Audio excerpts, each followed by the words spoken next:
In the year 2000, Mozambique and much of the Limpopo province was struck by massive floods after Cyclone Eileen made its landfall. This was the worst flood in the northeastern region of southern Africa since approximately 1951. The Limpopo River kept rising, and at that time it was both the widest and deepest it's ever been.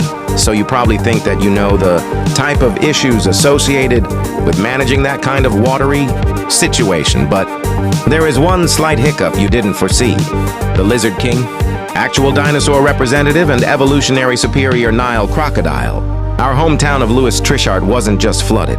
It was surrounded by people who own crocodile farms and sanctuaries and the crocs from the Limpopo River in the north and more crocs from the Kruger National Park in the east. I remember getting the call from our high school principal telling us to stay home as there are too many crocodiles lurking in the streets of our town.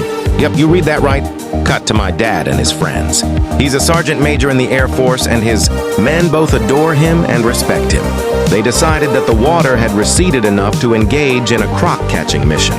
They hit up the local hardware store, arming themselves with rope and duct tape, and of course, my father asked me if I wanted to help. I'm super scared, but I don't want to come across as a coward, so I salute him jokingly and I tag along.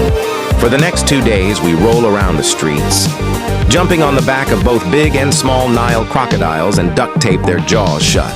Then we let them do their signature roll, tiring themselves out, and then we loaf them on the loading bays of cruisers and Hiluxes, and we take them as far away as possible.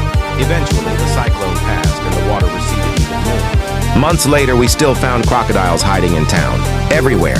But the kicker came about 3 years later, when my friends and I decided to go hiking in the forest.